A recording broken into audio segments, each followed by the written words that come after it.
அன்பு வணக்கம். இன்றைக்கு நம்முடைய காணொளியில் பார்க்க இருக்கும் தலைப்பு உரையின் தோற்றம். இது நம்மளுடைய உரையாசிரியர்கள் என்ற புத்தகத்தில் மூவை அரவிந்தன் அவர்களால் எழுதப்பட்ட அந்த புத்தகத்தில் இருந்துதான் இன்றைக்கு இந்த காணொளி நான் உங்களுக்கு சொல்ல போறேன். அதாவது முதுகலை படிக்கக்கூடிய மாணவர்களுக்கு இது ரொம்ப பயனுள்ள ஒரு காணொலியா இருக்கும். கூடவே போட்டித் தேர்வுக்கு படிக்கக்கூடிய மற்ற தமிழ் ஆர்வலர்களுக்குமே இந்த காணொலி ஒரு மிக மிக பயனுள்ள காணொலியா இருக்கும். இதுல யூனிட் 1ல அலகு 1ல உரை வரலாறு, உரை விளக்கம், உரை வரையறை, அதை தொடர்ந்து உரையினுடைய தோற்றம், வளர்ச்சி, இந்த தன்மையில அலகு 1 இடம்பெற்றிருக்கும். அதனுடைய அடிப்படையில தான் நான் முதல்ல உரையின் தோற்றம் அது குறித்து தான் இந்த காணொலி. பாருங்க, நம்மளுடைய தமிழ் மொழி எப்படிப்பட்டது அப்படின்னா இலக்கிய வளமும் இலக்கண வரம்பும் உடையதுதான் நம்மளுடைய தமிழ் மொழி. நம்மளுடைய தமிழ் மொழி ஏராளமான இலக்கிய சுவையுடையது, இலக்கிய வளம் உடையது. அதோடு மட்டும் இல்லாம இலக்கண வரம்பை கொண்டு நிரம்பி இருப்பதுதான் நம்மளுடைய தமிழ் மொழியை. அப்படிப்பட்ட தமிழ் மொழியை சங்கம் வைத்து தமிழை வளர்த்திருக்கக்கூடிய மன்னர்களாக இருந்தாலும் சரி, அதே போல சான்றோர்கள், புலவர்கள், இவர்களால் தான் இந்த தமிழ் மொழி வளர்ச்சி நிலையை எட்டி இருக்கிறது. அப்படின்னுதான் தமிழ் மொழி வளர்ந்தது. இதுதான் நம்மளுடைய வெள்ளி பாரத சிறப்பு பாயிரம் இந்த பாடல் வரிகளால் குறிப்பிட்டு சொல்லும். இந்த தமிழ் மொழியினுடைய சிறப்பை பொறுப்பிலே பிறந்து தென்னன் புகழிலே கிடந்து சங்க திருப்பிலே இருந்து வைகைத்த ஏட்டிலே தவழ்ந்து மருங்கிலே வளர்கின்றார் அப்படிங்கிற மாதிரி நம்மளுடைய வில்லி பாரத சிறப்பு பாயம் தமிழினுடைய பெருமையை அழகுபட பேசும். அகத்திய முனிவனால் வளர்த்தெடுக்கப்பட்ட தமிழ் மொழி அப்படிங்கிற மாதிரி அதனுடைய சிறப்பு பாயத்துல சொல்லப்பட்டிருக்கும். இதுதாங்க நம்மளுடைய மொழிக்கான ஒரு அடையாளம். நம்மளுடைய மொழி இலக்கிய வளமும் இலக்கண வரமும் நிரம்ப பெற்றது. இப்படிப்பட்ட சிறப்போடு இருக்கக்கூடிய மொழியை மன்னர்களும் சான்றோர்களும் புலவர்களுமாக வளர்த்திருக்கிறார்கள். சரி, அதனுடைய சிறப்பதான் வில்லி பாரத சிறப்பு பாயம் சொல்லி இருக்குன்னு பார்த்தோம். அடுத்து இந்த உரை தோற்றியதற்கான ஒரு வரலாறு பார்க்கலாம். உரை ஆரம்பத்துல எடுத்த எடுப்பிலே இன்னைக்கு மாதிரி நம்ம உரைகளை கண்டறிய முடியவில்லை. ஆரம்ப காலத்துல பாத்தீங்கன்னா நூல் அரங்கேற்றம் ஒண்ணு இருக்கு. நூல் அரங்கேற்றம்னா என்ன? அதாவது நம்மளுடைய புலவர்கள், மன்னர்கள், சான்றோர்கள் இவங்க எல்லாருமே மக்கள் இன்பமாக வாழ்வதற்கு, இன்புற்று வாழ்வதற்காக இலக்கியங்களையும் இலக்கணங்களையும் சமய நூல்களையும் ஏராளமாக படைச்சிருக்கிறாங்க. அப்படி ஏராளமாக படைக்கப்பட்ட இந்த இலக்கியம், இலக்கணம், சமய நூல்கள் இதுக்கெல்லாம் ஆரம்ப காலத்திலே நமக்கு உரை கிடைச்சிருச்சான்னா இல்ல, உரை இல்லாத காலமும் இருந்திருக்கு. அது என்னன்னா, அதாவது சூத்திரத்தாலே பொருள் நிகழ்ந்த காலமும் உண்டு என்று தொல்காப்பிய மரபியல் நூற்பா நமக்கு குறிப்பிட்டு சொல்லி இருக்கிறது. சூத்திரத்தாலே பொருள் நிகழ்ந்த காலமும் உண்டு. அதே போல கற்றலின் கேட்டலே நன்று, கற்றிலனாயினும் கேட்க, செந்தமிழும் நாப்பழக்கம், அதாவது சித்திரமும் கைப்பழக்கம், செந்தமிழும் நாப்பழக்கம், இந்த தொடர்களை எல்லாம் நம்ம கேட்கும் போது என்ன நமக்கு தெரிய வருதுன்னா, உரை இல்லாத காலம் மேலோங்கி இருந்திருக்கிறது இதற்கு முன்பு அப்படிங்கிறது தெரியுது. பாருங்க, உரையே இல்லாம சூத்திரத்தாலே பொருள் நிகழ்ந்த காலமும் இருக்குது அப்படின்னு சொல்லப்பட்டிருக்கிறது. அதே போல பாருங்க, நம்மளுடைய திருவள்ளுவர் கற்றலின் கேட்டலே நன்று, கற்றிலனாயினும் கேட்க, அதாவது படிக்கிறத காட்டிலும் காதுபட கேட்கறது நல்லதான். கற்றிலனாயினும் கேட்க, நீ படிக்கிறதாலும் பரவாயில்ல, மற்றவர்கள் வாழ்வழியாக சொல்லுவதை கேளுங்க, அதுவே சிறந்த கல்வி அறிவை தரும் அப்படின்னு இந்த திருவள்ளுவர் வழியாகவும் தொல்காப்பியம் கூறக்கூடிய வழியாகவும், அதே போல நம்மளுடைய ஔவையார் சித்திரமும் கைப்பழக்கம், செந்தமிழும் நாப்பழக்கம், அப்ப நாவால வாயால எடுத்து பேசக்கூடியதை கேட்கக்கூடிய பழக்கம் உடையவர்களாக இருந்திருக்கிறாங்க அப்படிங்கிறது இந்த தொடர்கள் வழியாக நமக்கு உணர்த்துகிறது. அப்ப இந்த தொடர் நமக்கு எதை சொல்லுகிறது என்றால், தொல்காப்பியமும் சரி, திருவள்ளுவருடைய தொடரும் சரி, ஔவையாருடைய தொடரும் சரி, எதை உணர்த்துகிறது என்றால் உரையில்லாத வாய் வழியாகவே கற்பித்த காலத்தை உணர்த்துகிறது.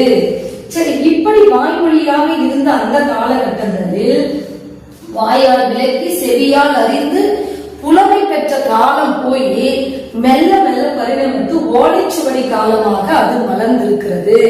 இப்படி வாய் வழியாக சொல்லக்கூடிய உரைகளை கேட்டு கேட்டு அதன் பிறகு ஓலைச்சுவடிகளில் பதிவு செய்த காலம் மெல்ல மெல்லதான் அது மலர்ந்திருக்கிறது. அதே போல இந்த வாய்மொழி பற்றி வாய் வழியாகவே உரை கூறியது பற்றி நாலடியார் பேசியிருக்கு, பழமொழி நானூறு பேசியிருக்கு, நன்னூல் பாயிரம் கூட பேசியிருக்கு.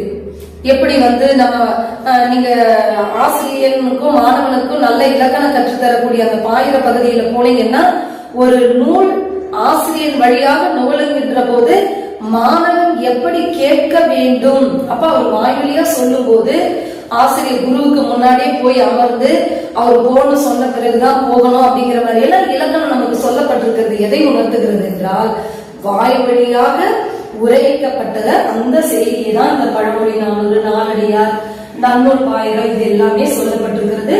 இதுக்கான மேற்கோள் வரிகள் நாலடியார்லயும் சரி, பழமொழியிலையும் சரி, பழமொழி நானூறுலயும் சரி, இந்த நன்னூல் பாயிரத்திலையும் சரி கொடுக்கப்பட்டிருக்கிறது. அதை நீங்க நல்லா புத்தகத்துல பார்க்க முடியும். அதுக்கு அடுத்ததா பாத்தீங்கன்னா அடுத்தது பாத்தீங்கன்னா இந்த உரை வளர்ந்த வரலாறு. இப்ப உரை இல்லாத காலம் போய் அதுக்கப்புறம் ஓலைச்சுவடி காலம்னு வந்துச்சு. இந்த ஓலைச்சுவடியில கொஞ்சம் கொஞ்சமா, அதாவது எல்லாவற்றையும் எழுத முடியாது இல்லையா, ஓலைச்சுவடியில ஆணியில குத்தி குத்தி தான் எழுதணும். அப்படி இருக்கும் போது எல்லாவற்றிற்கும் நம்ம ஓலையிலே உட்கார்ந்து எழுதிட்டு இருக்க முடியாது. அதனுடைய வரலாற்றை பத்தி உரை வளர்ந்த வரலாறு அப்படிங்கிறதுல என்ன சொல்லப்பட்டிருக்குதுன்னு பாத்தீங்கன்னா, ஆரம்ப காலகட்டத்தில் உரை வாய் வழியாக தான் வளர்ந்திருக்கிறது. ஒருவர் கூற இன்னொருவர் கேட்க, அவர் இன்னொருவருக்கு கூற, அவர் இன்னொருவருக்கு கூற என்று தொடர் வாய் வழியாகவே இந்த உரையானது வளர்ந்திருக்கக்கூடிய வரலாற்றை நம்மால் பார்க்க முடிகிறது. அது என்னன்னு பாருங்க, நம்மளுடைய மதுரை ஆலவாய் பெருமான் அடிகள் எழுதின நூலுக்கு நக்கீரர் உரை எழுத அதை குமாரசாமி பிள்ளை அவர்கள் கேட்டிருக்கிறார். ஆலவாய் பெருமான் அடிகள் மதுரையில் வீச்சிருக்கக்கூடிய ஆலவாய் பெருமான் அடிகள் ஒரு நூல் எழுதுறாரு. அந்த எழுதப்பட்ட நூலுக்கு நக்கீரர் உரை எழுதுறாரு. இவர் எழுதின உரை யார் கேட்கிறாங்க அப்படின்னா குமாரசாமி பிள்ளை கேட்கிறாங்க. அதன் பிறகு மதுரை கணக்காயனார் மகன் நக்கீரர் எழுதிய உரை கீரன் கொற்றனாருக்கு உரைக்கப்படுகிறது. இவர் வாய் வழியாக கீரன் கொற்றனாருக்கு உரைக்கிறது. இந்த கீரன் கொற்றனார் தேனூர் கிழார் என்ற ஆசிரியருக்கு அவர் உரைக்கிறாரு. தேனூர் கிழார் படிய கொற்றனார் அப்படிங்கிறவருக்கு உரைக்கிறாரு. படிய கொற்றனார் பெருஞ்சேந்தனார் மணிகளும் பெருஞ்சேந்தன் குமரனாருக்கு உரைக்கிறாரு. இவர் இந்த பெருஞ்சேந்தன் குமரனார் திருக்குன்றத்து ஆசிரியர் அவர்களுக்கு உரைக்கிறாரு. அவர் கேட்டு அதன் பிறகு அவர் இளநாகனாருக்கு உரைக்கிறாரு. இந்த இளநாகனார் நீலகண்டனாருக்கு உரைக்கிறாரு. இப்படியாக தான் ஒருவர் கூற நக்கீரர்ல தொடங்கி ஏறக்குறைய 7 தலைமுறைக்கு மேலாக இளநாகனாரிலிருந்து நீலகண்டனார் வரைக்குமே ஏறக்குறைய 7 தலைமுறைகள் 8 தலைமுறைகளாக ஒருவர் கூற இன்னொருவர் கேட்டு, அவர் இன்னொருவருக்கு கூற, அவர் இன்னொருவருக்கு கூற என்று இப்படியாக தான் உரை வாய் வழியா கேட்டு செவியில வாய் வழியா கூற செவி வழியாக கேட்டு அடுத்தடுத்த தலைமுறைக்கு கடத்தப்பட்டிருக்கிறது அப்படின்னு நமக்கு இந்த உரை வரலாற்று குறிப்புகள் சொல்லப்பட்டிருக்கிறது.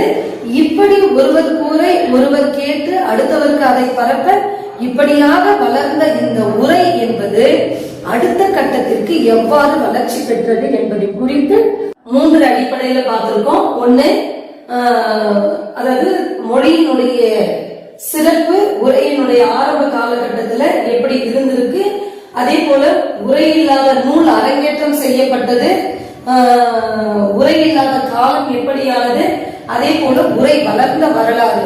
இந்த 3 தலைப்பின் கீழே நம்ம பார்த்த மாதிரி அடுத்த காணொளியில இந்த வாய் வழியாக உரைத்த உரை செவி வழியாக எப்படி வளர்ச்சி கண்டது என்பதை குறித்தோம். அதை தொடர்ந்து குறிப்புரை, விளக்க உரை, உரையினுடைய வகைகள், உரையில ஏராளமான வகை இருக்கு. குறிப்புரை இருக்கு, விளக்க உரை இருக்கு, அதே போல மூல நூலுக்கே எழுதக்கூடிய உரைக்கு உரை அப்படிங்கிற உரை இருக்கு, தெளிவுரை இருக்கு, பத உரை இருக்கு, சான்றுடன் காட்டக்கூடிய விளக்க உரைன்னு இருக்கு. இப்படி ஏராளமான உரைகள் நமக்கு குறிப்புரையில தொடங்கி விளக்க உரையில ஆரம்பிச்சு அதுக்கப்புறம் பத உரை, பொழிப்புரை, கருத்துரை, இந்த மாதிரியான பல உரைகளை குறித்து அடுத்தடுத்த காணொலியில நம்ம தொடர்ந்து பார்க்கலாம். இந்த காணொலி பிடிச்சிருந்தா மறக்காம லைக் பண்ணுங்க, ஷேர் பண்ணுங்க, சப்ஸ்கிரைப் பண்ணுங்க, கூடவே பெல் ஐகானையும் கிளிக் பண்ணி வச்சுக்கோங்க. அப்பதான் நம்ம போடுற வீடியோ உங்களை உடனுக்குடன் வந்து சேரும். இந்த காணொலி யாருக்கெல்லாம் பயனுள்ளதா இருக்கும் அப்படின்னா, முதுகலை 2ஆம் ஆண்டு படிக்கக்கூடிய மாணவர்களுக்கு பாடத்திட்டத்துல உரையாசிரியர்கள் என்கிற பாடத்திட்டம் ஒன்று இருக்கிறது. அப்படி அந்த பாடத்தை படிக்கக்கூடிய மாணவர்களுக்கு இந்த காணொலி உங்களுக்கு பாருங்க, இந்த குறிப்புகள் அடிப்படையில இந்த காணொலி ரொம்ப உங்களுக்கு பயனுள்ளதா இருக்கும். புத்தகத்துல ரொம்ப பெருசா நிறைய இருக்கிறதுனால எதை படிக்கிறது எதை விடுறது அப்படின்னு தெரியாம ரொம்ப குழப்பத்துல இருப்பீங்க. அதனால நமக்கு தேவைப்பட்ட கருத்துக்களை மட்டும் இங்க எழுதி உங்களுக்கு இந்த காணொலியை நம்ம முக்கியமான தரவுகள் அடிப்படையில விளக்க போறோம். அதனால தொடர்ந்து காணொலியை கவனிச்சுட்டே வாங்க. உங்களுக்கு அந்த பாடத்திட்டத்துக்கான வினா அடிப்படையிலும் சரி, விளக்க அடிப்படையிலும் சரி உங்களுக்கு ரொம்ப ரொம்ப பயனுள்ளதாக இருக்கும். அதோட மட்டும் இல்லாம போட்டித் தேர்வுகளுக்கு பயன்படக்கூடிய மாணவர்களுக்கும் இந்த காணொலி ரொம்ப பயனுள்ளதாக இருக்கும். ஏன்னா உரையாசிரியர்கள் இருந்து நெட்டு தேர்வுல இருந்தாலும் சரி, போட்டித் தேர்வுல இருந்தாலும் சரி, நிறைய கேள்விகள் கேட்கக்கூடிய இடத்தை உங்களால பார்க்க முடியும். நீங்க ப்ரீவியஸ் கொஸ்டின் பேப்பர்லாம் டவுன்லோட் பண்ணி எடுத்து பாருங்க. உரையாசிரியர்ல இருந்து எவ்வளவு கேள்விகள் கேட்கப்பட்டிருக்கிறது அப்படின்னு. அந்த அடிப்படையில தான் உங்களுக்கு முக்கியமான தரவுகள் அடிப்படையில தான் இந்த காணொலியை நம்ம பதிவிடுறோம். அதனால மறக்காம சப்ஸ்கிரைப் பண்ணி வச்சுக்கோங்க. கூடவே பெல் ஐகானையும் கிளிக் பண்ணி வச்சுக்கிட்டீங்கன்னா தான் நம்ம உடனுக்குடனே போடக்கூடிய நோட்டிபிகேஷன் உங்களை சேரும். நன்றி.